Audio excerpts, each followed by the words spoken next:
Саламатсыздарбы урматтуу телекөрүүчүлөр? Сиздер менен бүгүн инструктор Бактияр. Мен сиздерге бүгүн сноубордду кантип тамдашты жана ушундай эле кантип тебишти үйрөтөм. Эң биринчиден биз прокаттан сноубордду тамдап жаткан кезде биз сноубордду жарыбызга чейин тамдашыбыз керек. Себеби дегенде жаңы үйрөнүп аткандарга бул оңой болот. Канчалык кичинекей сноуборд болсо ошончолук оңой болот, жеңил болот силерге. Жана ушундай эле сноубордто эки кант болот. Бул деген биринчи кант арткы кант жана алдыңкы кант. Биз бүгүнкү сабагыбызда арткы кант менен тепкенди үйрөнөбүз. Мен сиздерге азыр кантип кийишти, кантип жылышты көргөзөм. Эгерде силер сноубордду жаңы кийип атсаңар, жаңы теп атсаңар, силерге лучше отуруп тепкенге оңой болот, отуруп кийгенге оңой болот. Эң биринчиден болуп оң бутубузду кийебиз.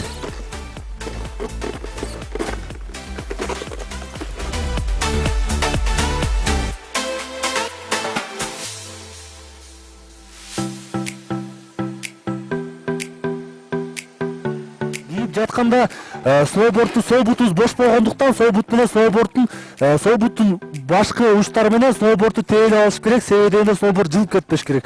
Оң бутубузду кийдикпи? Ошондон гана биз арткы кант деп жана айтып кетпедикпи? Ошо арткы кантка турабыз.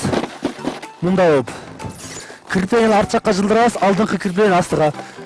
Биринчи кийип атканда биз артыңкы кирпенияны тартабыз керек. Себеби дегенде артыңкы кирпенияны тартканда бут арт жакка жылат.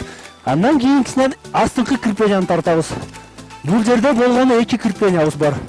Сноуборддун өз алдынча туруу жолу оң колуңуздар менен таянып, сол колдорду алдыга кылып жана ушундай оң колуңуздун жардамы менен түртүм жасайсыңар. Бул кезде турган кезде жана айтып кеткендей башында эки кант болгондуктан алдыңкы кантты биз тыштабашыбыз керек. Только жалаң гана арткы кант менен тепкенге аракет кылабыз. Эгерде биз кокустан алдыңкы кантты тыштасак, биз мындай деңгээлге жетип калыш мүмкүнбүз. Эгерде мындай кубаңыздар келбесе, сиздер болсо алдыңкы кантыңыздарды тыштабашыңыз керек. Жалаң гана арткы таман менен тепкенге аракет кылабыз. Анда эмесе мынакей биз биринчи кадамдарыбызды жасап жатабыз. Бул жерден эң негизгиси биз балансты кармашыбыз керек. Ошондой эле буттун жанагы сөөмөлөрүн чүргөгөнгө аракет жасашыбыз керек. Буттун алдынча жалаң гана таман менен чөбүз, баланс кармап. Акыры сол бутты алдыга жылдырабыз. Бул биздин сол поворот болот. Сол жакка кайрылабыз. Анда эмесе биз бул жерде эң негизгиси өзүбүздүн балансыбызды кармаганга аракет жасашыбыз керек.